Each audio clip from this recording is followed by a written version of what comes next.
Good afternoon, everyone. Welcome to Creep It Real Nostalgic. Thank you so much for being here. We're all here to witness Were You Afraid of the Dark, that 90s staple. We're very excited to bring out some folks that you will really appreciate. I'm going to have our moderator and friend and host, Jeff DePaoli of That Halloween Podcast, get us kicked off. Jeff DePaoli.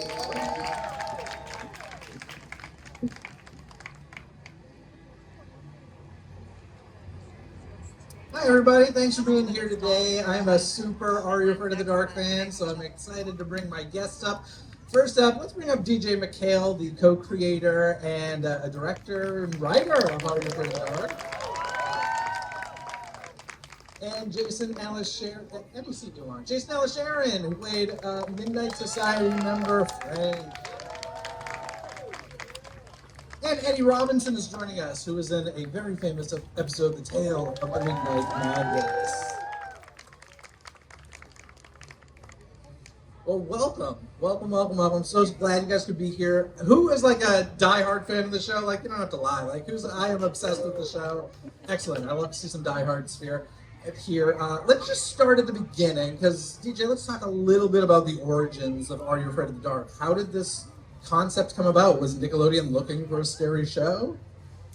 No, in fact, they didn't want to do it. Oh, awesome! Yeah, it was a tough sell. The origin of the show was my partner Ned Candle and we had made a show called Encyclopedia Brown Boy Love Detective that show on HBO. Yes, and we decided we wanted to do something ourselves. So we came up with this idea, which essentially was bedtime stories for lazy parents. And the idea was we would get some old guy, some old actor who's out of work, and he'd sit in some big old cushy chair in front of a fireplace with a big book that said fairy tales.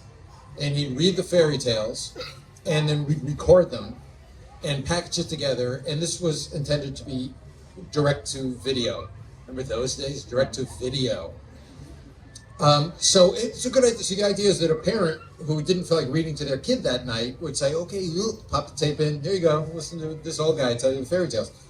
Where we hit the brick wall was we didn't know what fairy tales to do, because they all seemed so kind of dull.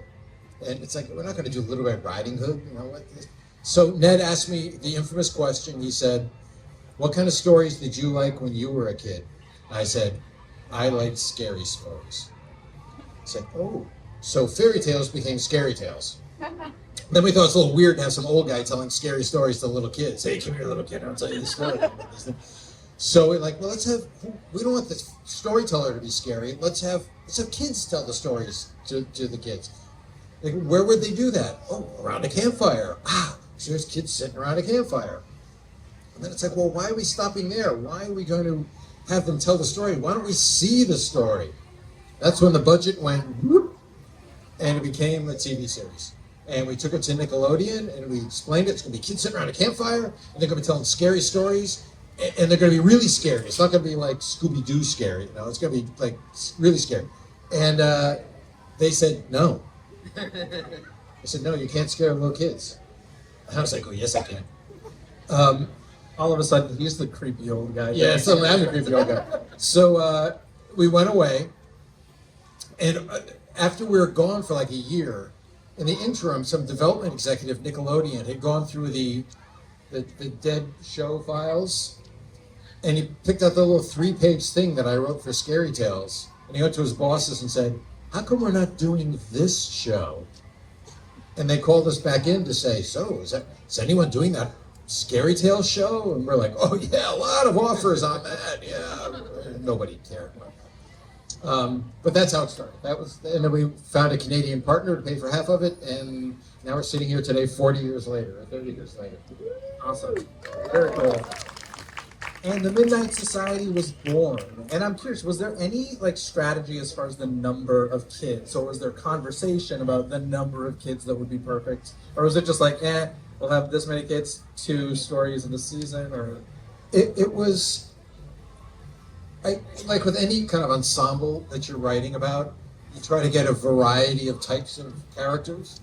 And so I wanted to have a guy who was kind of a tough guy. Jeez. And then there was the boss who was always in charge. And then there was the girl who, so I had a whole bunch, and I came up with 7 characters. And 7 was one too many. Because when you do a season of 13 episodes, that means not everyone's going to get 2 stories to tell. So after our first season, one of the Midnight Society went away. We don't know whatever happened to him, and I wish I had addressed it, but I didn't, because here we are decades later, people say, whatever happened to Eric? He was hit by a bus, I don't know. So it was more trying to come up with 7 types of characters, but that was too many. So it came down to 6. All right, so if there were 6 and there were 13 episodes a season, right? Was there like, everybody's getting 2, somebody's getting 3? Jason, was there ever any conversation amongst the Midnight Society members who were like, all right, like, who's going to win it this season? Yeah, Jeff, you're assuming there was that much feedback between like us, the cast, and DJ. There was no feedback loop there. I mean, I think if I remember, Rain, I think would end up getting the third or other ones or whatever. I mean, for me, it's like I didn't really tell all that many stories. I was always kind of mucking around the campfire doing something weird, so it didn't really, faze me. I never got the seasons stuff and said, well, what am I telling? There was nothing like that. There was no divas on that. We've been sitting back there, reminiscing, and there was no divas. There was no tantrums or anything like that. I mean, one of the things I tried to do is we create these scripts and these stories, and we all had characters that these guys played. And so I tried to match the story with the storyteller. And for example, Frank, Jason, he told the first, because he was inducted into the Midnight Society in his very first episode, which is the first series episode. It was called The Tale of the Phantom Cab. And that was with a character named Dr. Vink. Come on, you cannot just say it without doing with the Actually, I've got a funny story about that. So from then on, it's like, ooh, I didn't think he was going to be a recurring character, but it's like, ooh, we have to do more episodes? I'm going to write another Dr. Vink story. So it made sense that Frank would always tell the Dr. Vink stories. And Gary always told the Sardo story. So I tried to match the things. And I think maybe one of the reasons that Betty Ann sold more, if she did, I don't know if she told more stories. But if you know the character of Betty Ann, she's like the sweetest, most demure, as is Rain, the girl. And her stories were twisted too. She has the most twisted stories there. That was what was so much fun about it. Yeah. So everyone's favorite storyteller, sorry. No. Everyone say, who's your favorite storyteller? Betty Ann. She tells the weird stories. So one of the things that's so interesting about the Midnight Society is it's such a diverse group. Back before it was like fashionable to be a diverse group, was that in order from Nickelodeon? Was that your choice, or how did that all come about? I don't want to give full credit to Nickelodeon, but I give a lot of credit.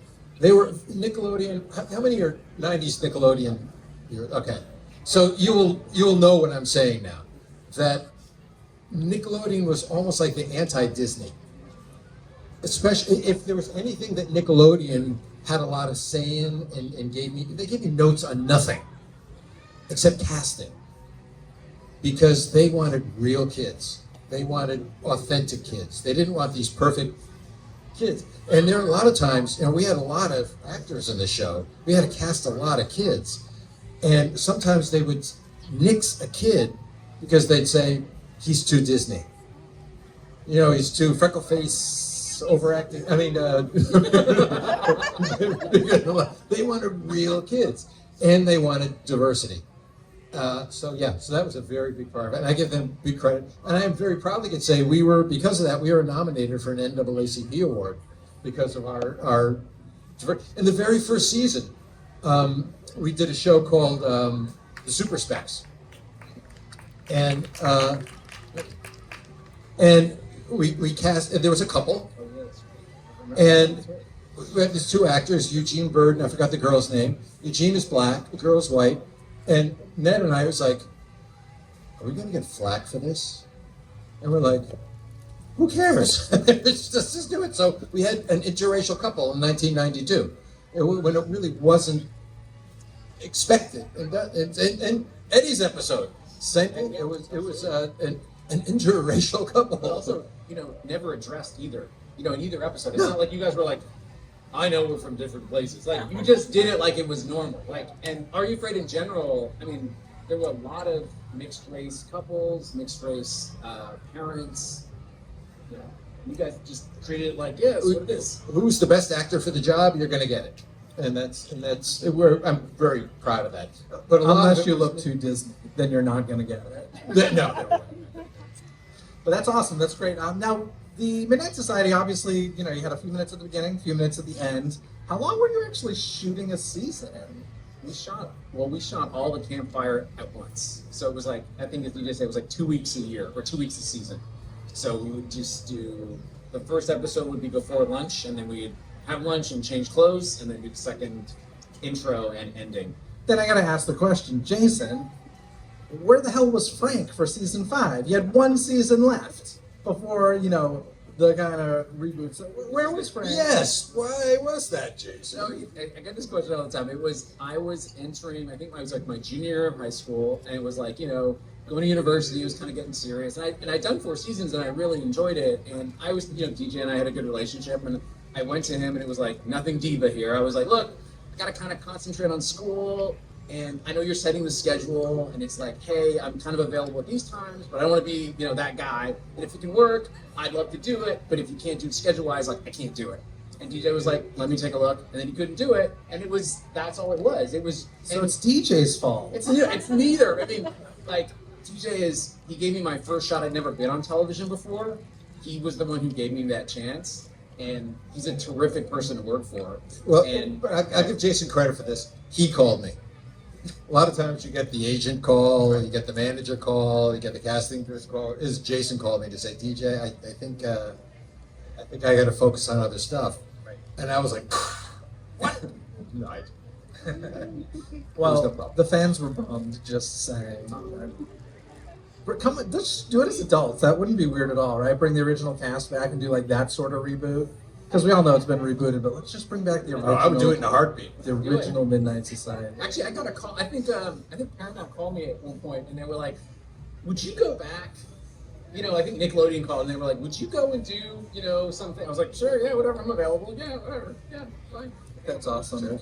Now, the introductions obviously were, introduced the stories and everything. So were those the last thing to be written? The tales were written and then somebody knew, like, did the writers of the stories write those introductions, or was it a completely different crew, director, writer, everything?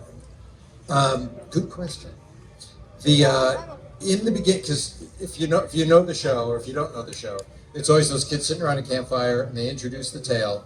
Then you go and you see the tale, and then it ends back at the campfire where they kind of wrap the tale up. So it was important that we had to know what the tales were that they were going to introduce, because you couldn't shoot a campfire to say, well, tonight's tale is really scary, and it's about a scary thing that happens, and I call this story The Tale of the Soul. You're adding the sound later. You couldn't do that, so the pressure was on me to make sure I knew what all the stories were going to be. We shot the campfires maybe 3 or 4 weeks into the season, because we had to start delivering shows. So I had to know what all the stories were going to be very early on. And in the beginning, I had the writers who were writing the episode do the Midnight Society scenes. It turned out to be too hard, because no one knew the Midnight Society better than I did. So from season 2 on, I wrote all the Midnight Society scenes. And did you have like finished scripts when you were writing those, or no, finished concepts? Concepts. Wow, interesting. Now, the Tale of the Midnight Madness. Love that episode. One of my favorites. I think it's one of the most iconic, right? Yeah. Awesome. How did this tale come about?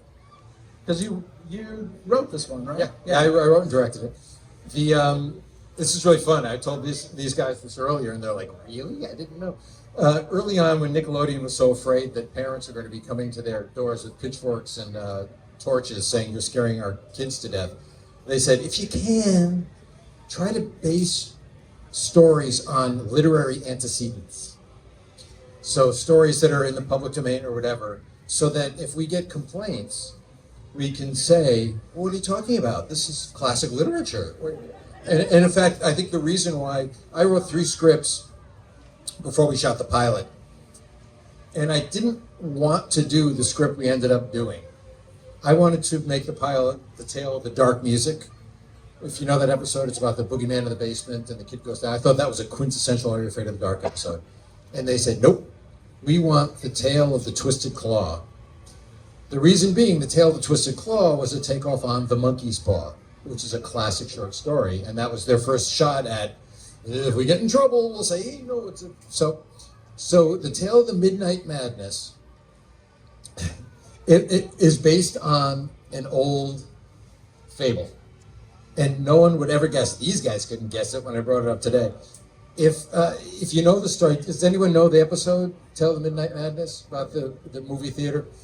It's about a movie theater that's about to go out of business, and this mysterious guy, Dr. Vink, Frank's creation, comes in with this magical movie, and he says, if you show this movie, people will start to come to your theater. And he says, and in return, all I want is one night a week to show my other movies. So the theater manager's like, yeah, sure, whatever you want, fine. And so the guy leaves, and Eddie and the girl, they're like, should we show this movie? And I'm like, no, throw it away. So they decide, something happens, and they decide to show the movie. And it's an old vampire movie, like Nosferatu. I think it's called Nosferatu. And it works. It's like suddenly the movie theater becomes popular again, and people start flooding, and suddenly they're busy, and oh my gosh, and they start getting better costumes and all that kind of stuff. They're looking all slick and they feel cool. Well, Dr. Vink comes back and says, okay, now I want my one night a week. And the theater manager's like, nah, no, I can't do that. I'm getting A-list movies here. I can't be showing your old movies here. So Dr. Vink, what's the line? He says, one shouldn't make a bargain if you can't honor your commitments. Essentially, the vampire movie comes to life, and the vampire comes off the screen and starts terrorizing everybody, then chasing Eddie around the theater and all that kind of stuff. So that theme is an old fable that we may all know, called the Pied Piper of Hamelin. You know the story about the Pied Piper, where there's this town in Germany that is overrun by rats. They can't get rid of the rats, and this Pied Piper, whatever that is, comes to town and says, I can play my pipe and I'll get rid of your rats, and in return I want 30 pieces of gold or something. So he comes in, plays his pipe, all the rats leave the town, and he comes back and says, okay, I want payment. And they're like, yeah, we don't have 30 pieces of gold, sorry. So he said, okay, I'm gonna take your children. So he plays the pipe, and the children, depending which version you see, the kids will either all die, the original Grimm version, or they go to an amusement park or something. I don't know what it is. So that's Midnight Madness. That's okay. So I used a literary antecedent and turned it into a Dr. Fink story in the theater. And did Nickelodeon ever get a complaint about the things being too scary? As far as I know, never. Awesome. That may be different today with social media, but back in those days, you would have to actually write a letter. Yeah, sure. To send it to someone, or make a call. Now, Eddie, were you familiar with the show when you went out on this audition? Absolutely, I was familiar with the show. I grew up just like everyone here. Hopefully, probably if we were born in the '90s or something like that. Just watching the shows on Saturday night on Nickelodeon, and it was great to be able to step into the world that I'd grown up watching all the time. So it was really, really fun. Does anyone remember the show Swan's Crossing? Swan's Crossing was a kids soap opera, also created by the co-creator of Are You Afraid of the Dark, and he kind of left Are You Afraid of the Dark to make Swan's Crossing. Eddie was one of the stars of Swan's Crossing. So when we were looking for more actors, because we needed actors desperately, Ned said, I got this guy in New York who's awesome. And that's how Eddie got the part. Oh, so you weren't even in Canada? No. Wow. I was, when I was a kid, I was coming up from Washington, D.C. to New York to audition for everything. And so luckily, this opportunity came about because of Ned and because of our relationship on the show. So, yeah. That's really cool. Do either of you have like really interesting audition stories, or do you remember how many times you had to go in and read? For this one, I sent in a tape. Oh, you self-taped I in the self-taped 90s? in the 90s. Wow. I don't know how I did it. Back before that was a I was like a pterodactyl. You were ahead of your time. I actually only auditioned once. I went in Vancouver, and then I was a theater actor, and I was actually on tour. And then I got this call, and this is the early 90s, so we're in the middle of interior British Columbia, and I get this call from my agent, and they're like, oh yeah, this is Are You Afraid of the Dark thing, they like you, and they want you to put yourself on tape for like a callback for this thing, and I'm like, I'm nowhere, like I don't have a video camera, like what am I gonna do? And so I had been in this theatrical production that had been shot like on film, and it was like a cut scene. And so we said, well, what if we send them this sort of cut scene that they can see me act in? Because I couldn't really do anything else. So we sent it. I didn't really think much about it. And then I got a call, and they were like, okay, well, pack your bags. You got to go to Montreal and shoot, you're a part of the Midnight Society. I was like, that's fantastic. And I never had a television role or a film role. So it was a huge deal. I grew up in Vancouver to fly to Montreal and to do the show. And it's why I'm here today. It's a seminal part of my childhood. So it was very exciting. That was very, very cool. Now, Jason, I think I know the answer to this question, but I gotta ask it anyway. Did you know this? Like, did you get the full script? Did you know the story that you were introing, or did you? You did. Okay, so you had a whole breakdown of like the story you were introing. When the seasons would start, you get a big box, and it would be like the entire season, like every script. Oh, wow. And so the first season, because I'm a keener, I'd read every single one, right? By the time you get to the second one, you're just like flipping through it. You're like, oh, okay, there's a line, and then only the episodes you're telling, well, you're going to read those because you got to know what's going on. But the rest of the time, you're just like, I don't know. And again, I did more things around the campfire. They had me doing things and not telling the story, so it was really more contained to whatever hijinks Frank got up to, That was, yeah. And we mentioned your character Frank invented the character of Dr. Vink with the v. Yeah, you said there's a story behind the v. What's that? Oh, what yeah. happened there? So I created this character, Dr. Vink, and there was a joke that I threw into the first episode that ended up becoming a recurring joke, but it wasn't meant to be a recurring joke. I didn't know we were going to make another episode. So you didn't know Dr. Vink was going to be reoccurring? No, I didn't know we were going to have another season. I thought it was it. So the standard joke is Dr. Vink is introduced, and he said, my name is Dr. Vink. And one of the kids would say, Dr. Fink? And Vink would reply, Vink with a v. And everyone remembers that. That wasn't what I intended. When I wrote it, how do you spell v? What I wanted him to say was Vink with a v. And how do you spell v?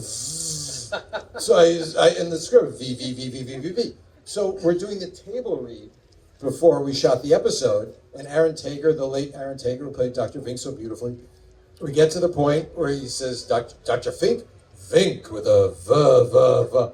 And I was a hair away from going, oh no, it's v. But I stopped myself and I'm like, no, if he wants to read it that way, if that's what speaks to him, that's what it'll be. And so he coined his v, even though it wasn't what I intended. But and I love how when people like you say, Dr. Vink with a v. It's like, yeah, should have been v. And then his other line, I am not a nut. And I am not a nutbag. Yeah, I love that. I love that character. Jason, did you ever get to meet Aaron, who played Dr. Vink? Yeah, I met him a couple times. Oh, that's cool. Awesome. So I think you had mentioned, actually, you two had met prior, which surprised me because I just assumed it was being shot so separately that you wouldn't have No, it was, visited. when I saw the poster, the story goes, so this is the first season, right? First season? I think it's second season. Okay. So we're finishing the campfire, and he's going into shooting the episodes. And DJ comes up to me, and he's like, you gotta meet this guy. You gotta meet this. He was so excited. He was like, you gotta meet this guy, Eddie. Like, I was like, great. I'm like, let's meet, So I go down to their set, and this was the Nosferatu set with the blocks, right? And I met Eddie. He was a really cool guy. And DJ was also just so excited about him, too. I mean, DJ was like a very positive guy, but he was particularly excited about Eddie as an actor. And so it stuck with me. And Eddie's a cool guy, so... Okay, can I tell my funny Eddie story? Please. Okay. Yeah, do it. Go for it. Okay. You don't need my permission. You know how shows have, I told him this before, so he'll know the embarrassment that's about to happen. Do you remember this at all? If you're Vaguely? yeah. Okay. So you know how shows have blooper reels? Yeah. And it's always because somebody flubs a line and they go, we never had a blooper reel in Are You Afraid of the Dark? And the reason we never had a blooper reel was because we're mostly working with kid actors, and kid actors have all their gray cells. They don't forget their lines. They're always spot on. So there were nobody, adults are a whole different ballgame. But if we ever did have a blooper reel, Eddie would have been on it. Because we did this scene where if you've seen the episode, if not, you should go back and look at it. You can see the scene. It's a scene where it takes place in an old school movie theater, and Eddie is behind the candy counter, and Melanie is the actress, who's in front of the candy counter, and they're having dialogue, and off camera, this Dr. Vink, it comes to the door, and he's rattling the door, he's trying to get in. And so what Eddie has to do is he calls off camera, and he says, "We're closed, come back in an hour, we're closed." Well, Vic doesn't go away. So Eddie leaps over the candy counter, joins Melanie, and they both run off camera to meet Dr. Vink. And if you see the episode, watch it, that's exactly what happens. And Eddie sort of deftly climbs over the counter and goes over. Definitely. What you don't see is all the previous takes. And I blame myself. This is not Eddie's fault by any stretch of the imagination. I thought it was kind of a fun idea just to see if somebody vault over the candy counter, because Eddie's obviously capable of doing it. It was a lot better than having to have to walk all the way around and come around the backside. It's like, okay, fine. So Eddie's game is like, yeah, I'll do it fine. What you didn't, so I blame myself for coming up with it. I also blame the wardrobe designer for putting Eddie in a pair of pants that were so tight. It was like a sausage. I'm surprised he didn't talk like this while he was doing the whole episode. So all the outtakes are Eddie trying to, I think you split your pants. I know. And he's just like, I'm trying. And he could, so I don't know how you finally did it, but if you ever go on YouTube, whatever, or Paramount Plus and watch the episode, look for that scene. And it was playing where we're doing the pictures over here. It was playing. I went back and I showed him the scene of Eddie vaulting over the thing. It's like, yeah, it wasn't that easy. It was Eddie breaking his pants. I love that you kept making him do it, and you weren't eventually like, you know what, maybe just walk around the counter. The timing wouldn't have worked. It was like it would have added 10 seconds to the show. Eddie, do you have any memories of shooting in that theater? I love that theater. What theater is that? I don't even know. That's not a set. It was right? actually called the Rialto. Oh, cool. And from what I understand, I think DJ did some research and it's been completely refurbished now. And it was a beautiful, beautiful theater that deserved restoration. So yeah, I think it looks even better now than it did before. So most of the shows were done like in real locations, right? I mean, you mentioned, it was funny, Jason, you mentioned the whole like Nosferatu scene with the stone room and everything, and I was like, obviously that's a sound stage. But thinking beyond that, this episode mostly on location? It was mostly in that theater. The only thing that wasn't in that theater, and it's how Jason was able to meet Eddie, is I was shooting an episode called The Tale of the Final Wish. Does anybody remember The Tale of the Final Wish? With Bobcat Goldthwait? Oh yeah. We're shooting on a soundstage, and all the sets for Final Wish were set up. But the one thing we couldn't fit into the schedule at the theater was a scene that took place in the projection booth of the theater. And it's where the vampire comes in and confronts the girl and all that. So the week before we shot Midnight Madness, we shot The Final Wish, but we built that projection booth on a soundstage. And that's why Eddie was at the soundstage, and that's why Jason was able to meet him. But it was shot 4 or 5 days before we shot the rest of the episode. But the rest of it was on location. All right. Very cool. Now, were there any scenes that were written or shot for this episode that we never got to see hit the cutting room floor? That never happened in the show. Truly? Budget was too tight. Really? Wow. That's actually pretty impressive. No, if anything, things were cut for time. But the show was so precise. Why do you think this episode in particular has become so iconic? Any thoughts? Let's all go down. Eddie, let's start with you. Just Yeah, put go. pressure on.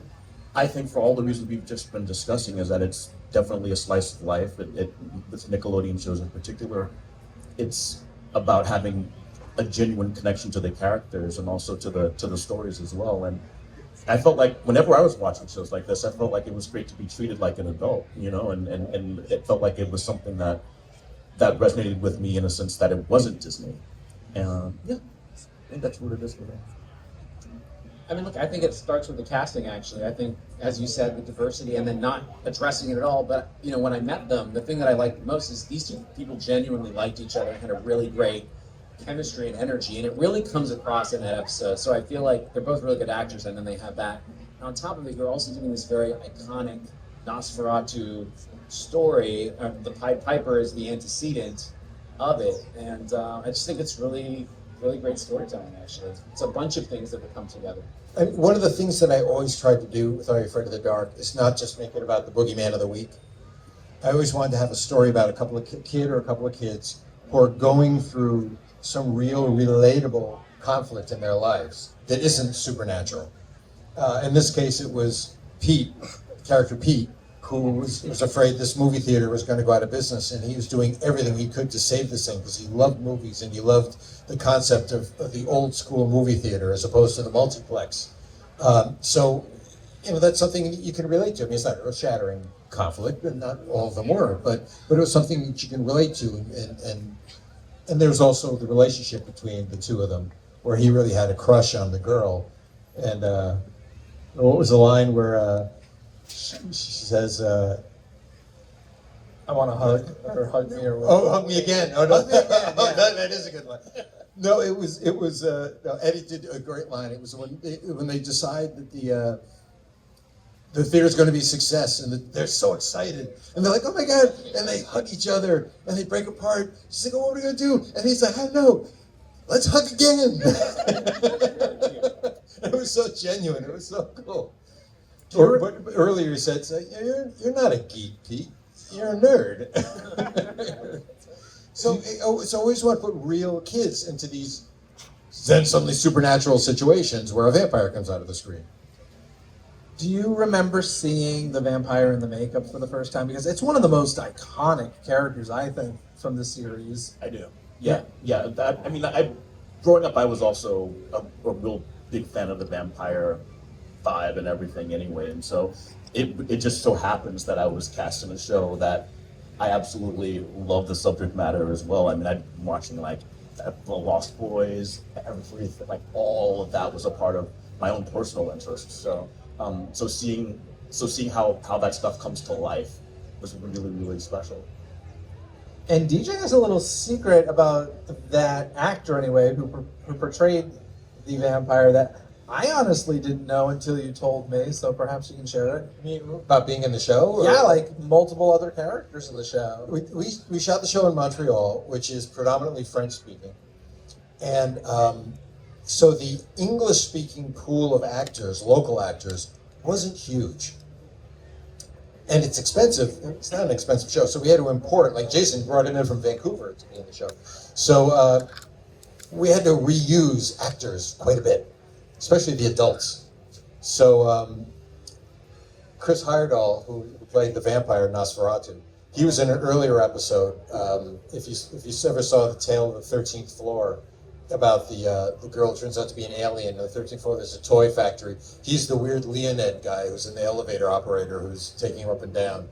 He was also a vampire in True Blood. He was a vampire in something else. I think he always in the Twilight movies too, as a vampire. It's like this guy is like he must have on his car Chris Heyerdahl, vampire. It's really cool. For the two actors, what's something you remember about DJ as a director? We were talking kind. Look, we were talking about this before. You know, there was that movie that came out, the documentary that talks about the horrors of for teen actors or child actors.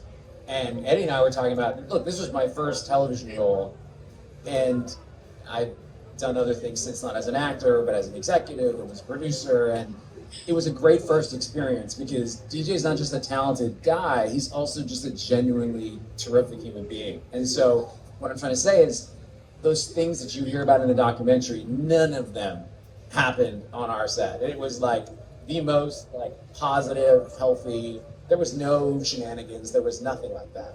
And I mean, look, he had a big impact on my life. He cast me in my first thing. I have genuine affection for the man, which is why I'm here. It's not because of me. Well, it's also Jeff. You're also a Thought it was terrific because of Jeff moderator, but also. a lot of it is DJ. And he's just a terrific boss. Really.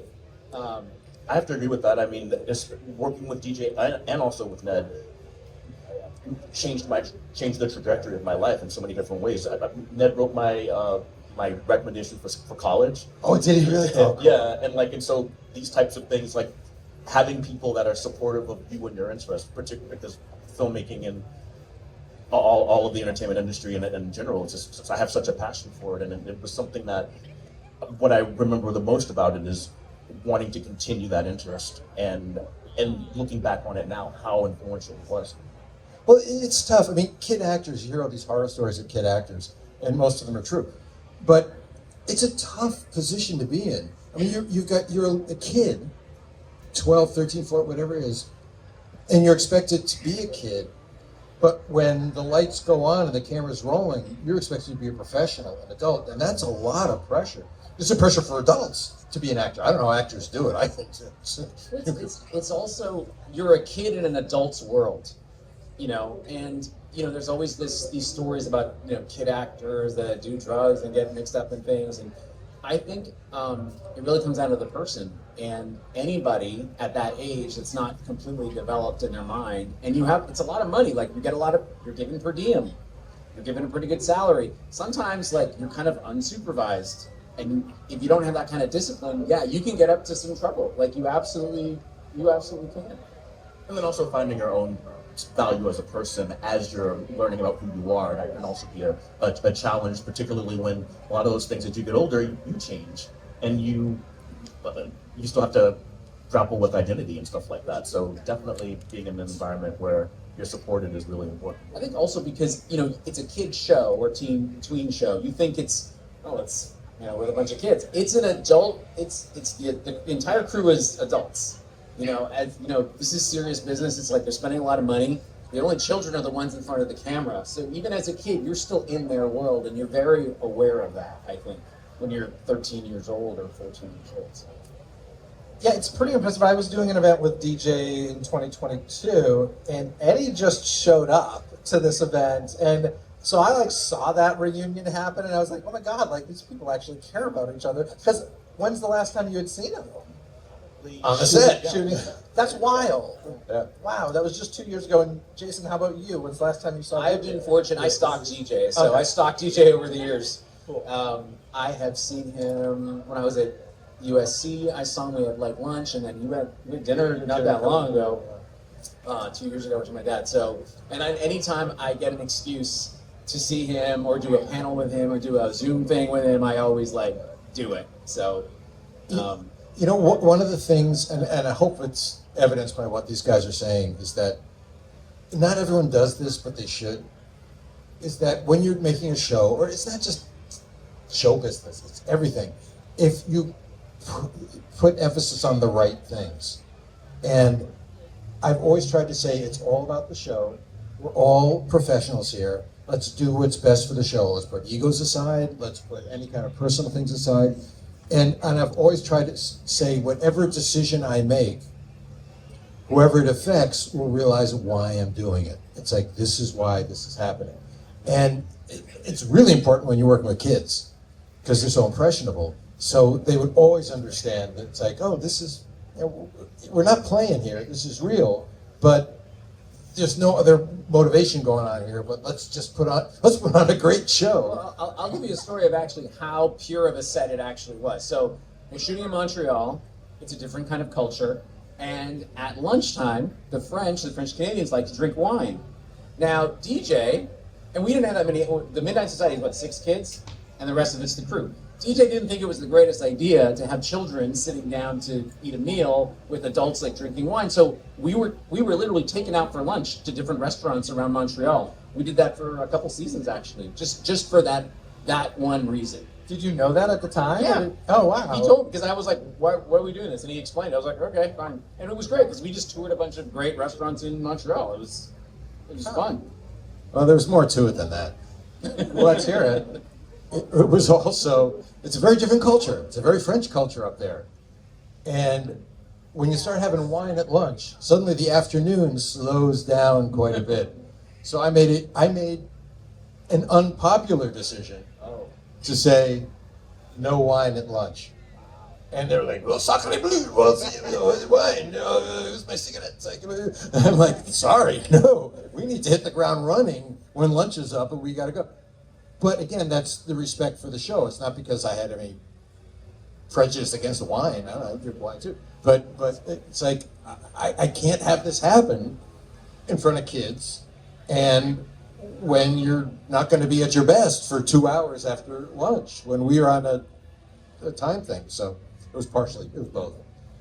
I remember a lot as a kid, Nickelodeon would kind of like, a lot of the different shows would kind of join together for special events like The Big Help or whatever, and a lot of those shows shot in Florida at Universal Studios, but of course Are You Afraid of the Dark didn't.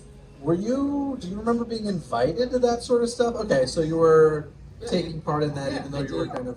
I went to Denver for Nickelodeon had a thing, which was like you write in and then Nickelodeon comes to your school. Yeah. So it was like, the lineup, and Crisscross was there. Yeah. And they performed at a elementary school in Columbine, that area. It was Littleton, Colorado. Columbine High School is like right next door. Beautiful suburb, by the way. We did that. We went to Florida forgetting the Florida. Yeah, we definitely did stuff like that. We went to Florida we did a CD-ROM game called The Tale of Orpheo's Curse. Totally played that. Anybody else play that? Yeah, over there. It was a good game. For its time, it was a really good game. It was like, it's the first time I remember seeing video on a computer screen, and it was super pixelated, but it was cool, and it was actually kind of scary. I remember being chased through the different rooms. Yeah, very fun. That's cool. Let's, we're gonna wind things down here, but let's just go down the line, Eddie, this way. Is there a favorite Are You Afraid of the Dark episode for you? And let's just say we can't say Tale of the Midnight Madness.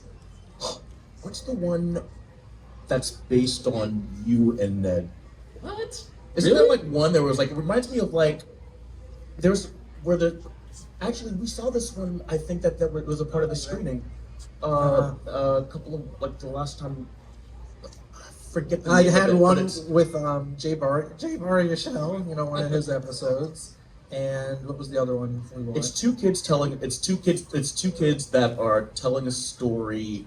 No. It wasn't the Twisted Claw of the Halloween. You're not thinking of a Goosebumps episode, are you? No. This was one. Come back to me. Okay, think about it. Jason, do you have a favorite?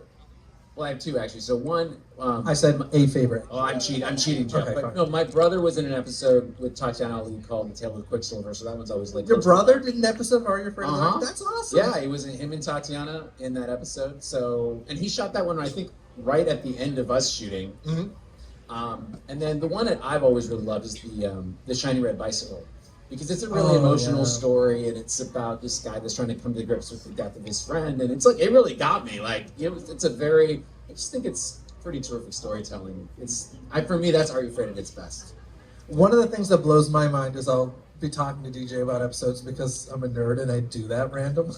He gets weird texts from me sometimes, and you always know the tale, like the name, and I'm like Eddie and Jason here, like the one where such and such happens. There are a select few, but you're always like, oh yeah, the tale of such and such. I'm like, oh my gosh, you know all these. He wrote it, most of them. I so- know. I It's lived them. impressive. It's impressive. There's plenty I don't remember, quite honestly. The ones he didn't direct, right? Well, I remember those the most because I was on the set. My favorite, I know this is against the rules, but my favorite episode is The Tale of the Midnight Madness. Oh. And the reason it's my favorite episode is not necessarily because I think it's the best episode, because there's no such thing as a best episode. They're all different, so it's all subjective. But we did it at the beginning of the second season, and in the first season, we're all just trying to figure out what the heck we were doing.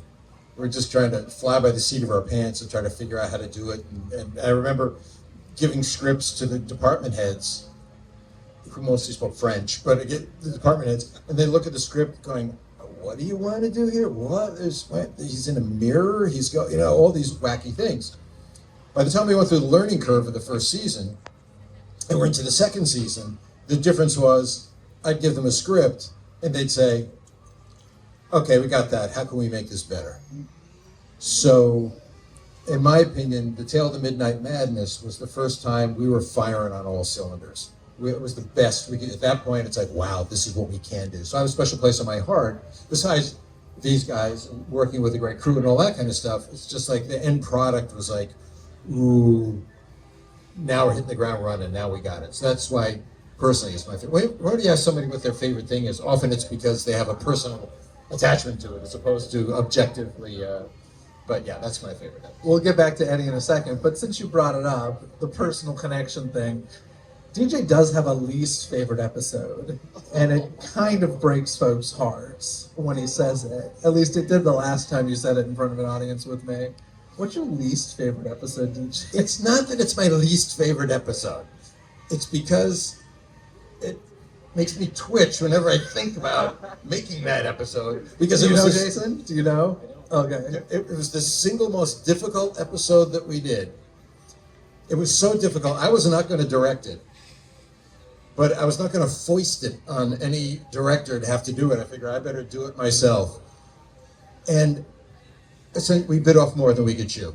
I mean, the thing is, when you don't have a lot of money, you try to push the envelope a little bit and try to do a little better, but you don't want to go so far that it starts looking cheesy.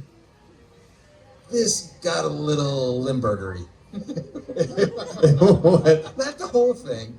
And the funny thing for me is, like Jeff said, I'll say this, and people who know the episode, they're like, that's my favorite episode. What are you crazy? I'm like, well, thank God somebody likes it, because I see this gray hair. I had brown hair before shooting this episode. Do we have any guesses before he says it? Any guesses No, of what episode? What? Well, you know it already. I'm not picking you. Anybody no not fair. know it? And okay, you can say it. The Tale of the Pinball Wizard. Such a good episode. Such a good episode. I'm telling you. I mean, My brother and I, who have very little in common, both love that episode. It's so good. I'm not saying it's a bad I'm episode. glad you went through that misery just for our joy. The pain started from the very beginning. I didn't write it. I worked with a writer to write it, and they came up with this concept to say, imagine getting trapped in a giant pinball machine. And my first thought was, oh, that's cool. Not realizing, have you ever seen a movie, a big budget movie, anything where someone was trapped in a giant pinball machine? No, because it's impossible to pull off believably. You can't. So from the beginning of trying to make the script work, and I kind of made it look more like a video game rather than a pinball machine. But and then we shot it in a mall where we had to shoot at night, and we'd show up for work when everyone's closing up their shops, and we'd shoot all the way through the night, and then we'd finish up while they're opening up their stores. So it was a weird topsy-turvy thing.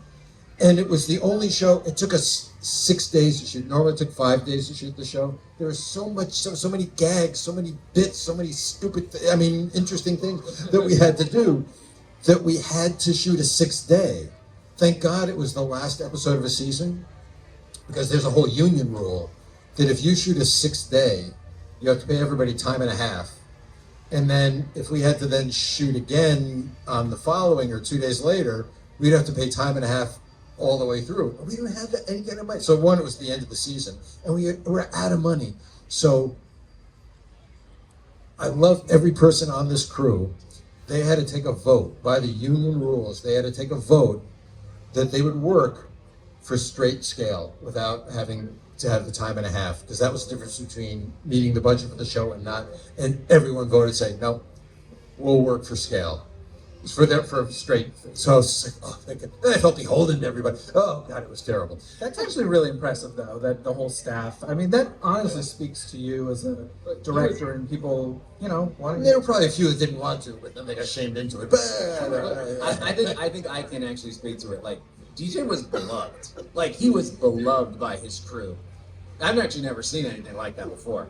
And that's just a testament to the man.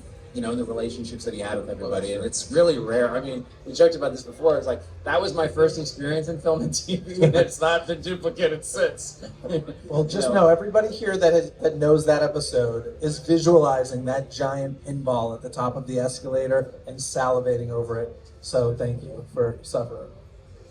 There's more to my pain than what I said. Oh, gosh. So, okay, I forgot until you said that. So if you saw the episode, has anyone seen the episode? You know what I'm talking about?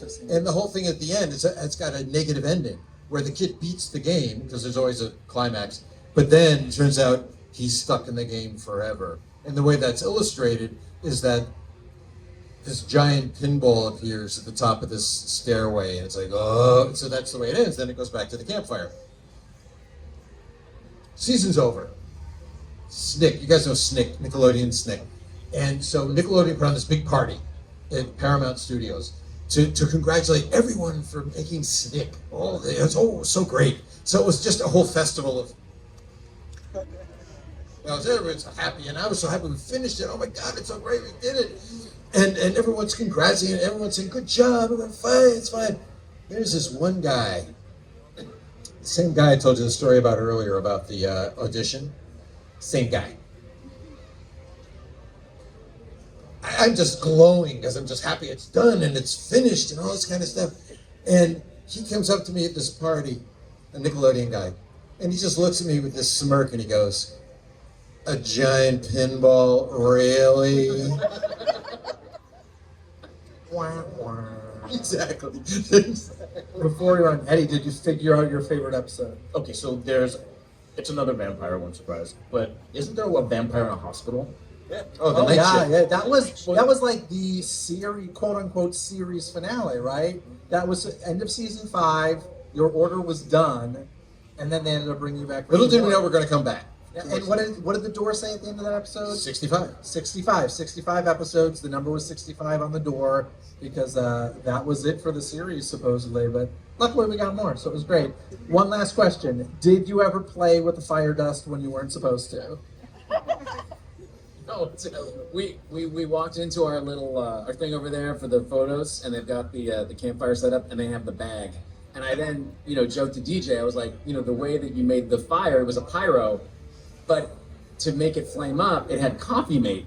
So whenever you told the story, you put your hand in there and you throw. But your hand smells of cheese for like the rest of the day. So nobody wanted to put their hand in that bag. So even just seeing the bag today, I was like, oh, that bag. So no, nobody was playing with the. No, nobody's playing with the dust. It was 2 pyros. Like they'd light it, and they had these 2 little. They called it a poof, right? And they'd have these pyros, and then you would throw it, and they would push in close, and that was that. In case you use non-dairy creamer, just know it's a petroleum-based product, and it burns. Wow. So you can try it at home if you'd like, kids. Well, folks, they are here the rest of the day. They're doing photos, autographs, all that fun stuff. Yeah, Kind come of see right us. behind us to the right Come by. here. Come hang out with them, and thank you so much for coming and reliving a little Are You Afraid of the Thank you, Dark? Jeff. And thanks to you guys for hanging out.